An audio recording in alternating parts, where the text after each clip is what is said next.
Rimet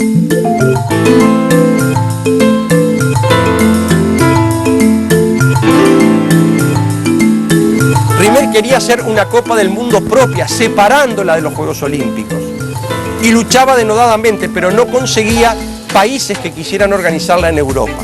En el año 25 ya habían tenido una gran amistad Rimet y Buero, se juntan en el Quai de Verges, en Ginebra, y hablando así entre amigos le dice: Uruguay organiza este torneo, déjame hacer gestiones, porque ¿qué pasa? Vamos a festejar el centenario de la independencia. Es dentro de 5 años, creo que los uruguayos podemos hacerlo, pagarle todo el viaje,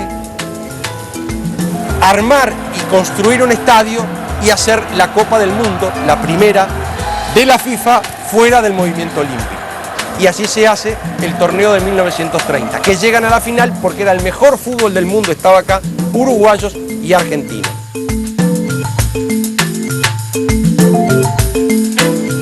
Los vestuarios estaban en lo alto de la tribuna. Y entonces para venir a la cancha había que bajar todas esas escaleras que tiene el Estadio Centenario a los costados. Y allí, con las bayonetas caladas a guerra, se le hacía cordón a los argentinos, la gente les gritaba. Argentina termina ganando el primer tiempo 2-1, lo termina perdiendo el partido 4-2.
En 1934 y 1938, Uruguay no jugó los campeonatos mundiales de fútbol.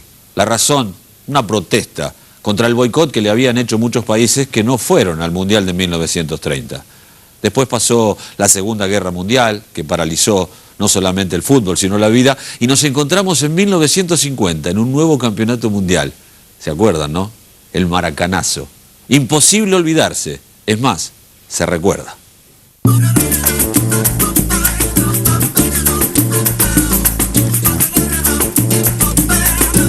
La hazaña de Maracaná no fue tal, sino que Uruguay era mucho mejor equipo que Brasil.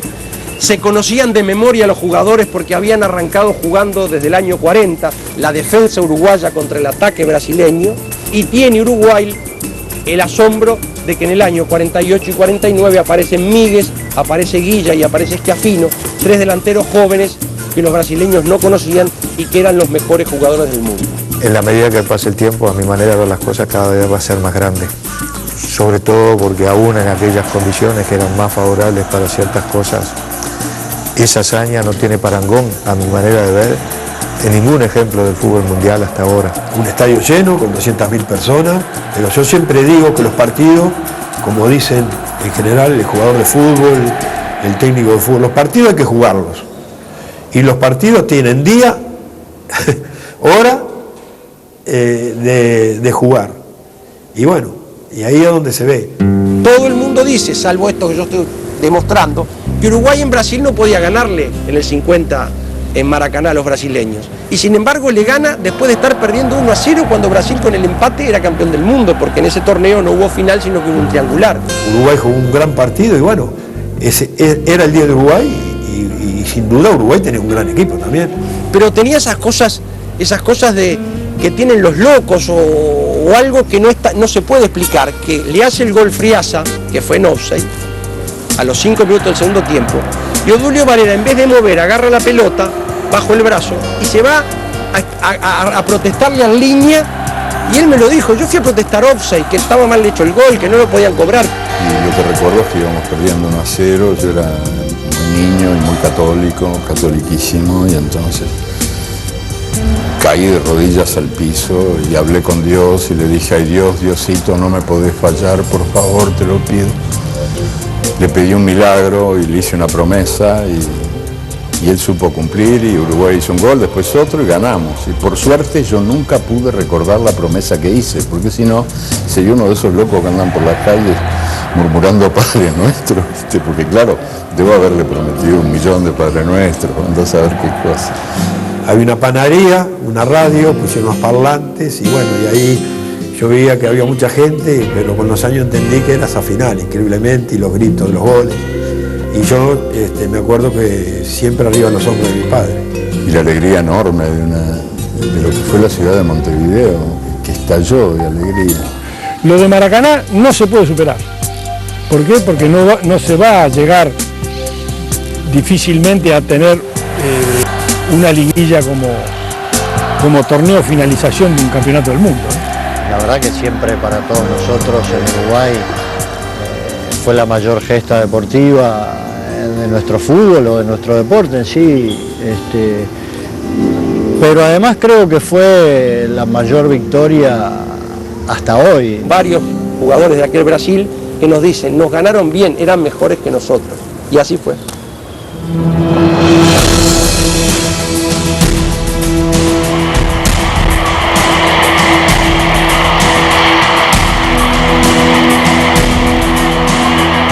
Fue algo que, fíjate que uruguayos creo que había 30, 40 uruguayos, más no había, después eran todos brasileños.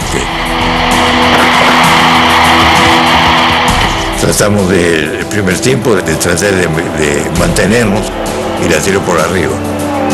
Y segundo tiempo, a los 3 minutos no se gol Brasil.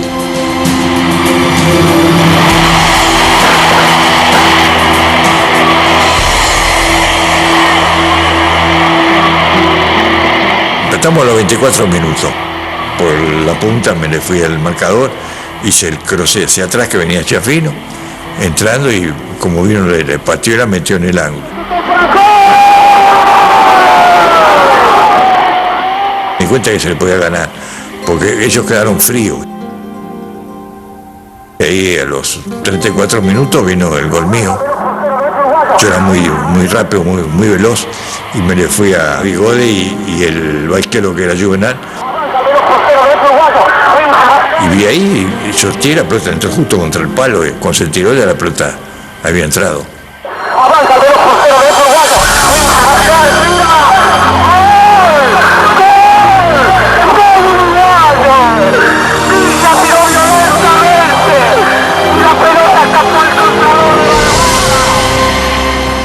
Maracaná lo silenció 3 personas, le digo.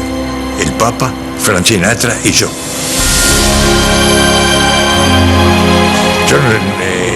Yo estaba contento porque habíamos ganado con todo el mundo, había hecho el gol del triunfo.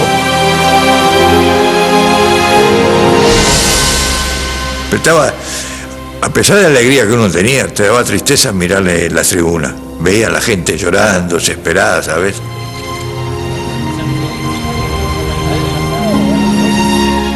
Mucha gente de edad también con los nietos, se sacan fotos conmigo, le explican quién soy, ¿sabes? Eso es un aliciente para uno, ¿sabes? Que todavía después de tantos años te siguen recordando. El principal protagonista de esa gesta, de esa hazaña, fue Obdulio Varela, cómo la vivió él, un símbolo de lo que podía ser capaz este país chiquito, ¿no? Y fue que él se escapó, huyó del festejo. De noche la colonia uruguaya se reunió ahí en el hotel donde estaba, en Río, a festejar, y él se escapó.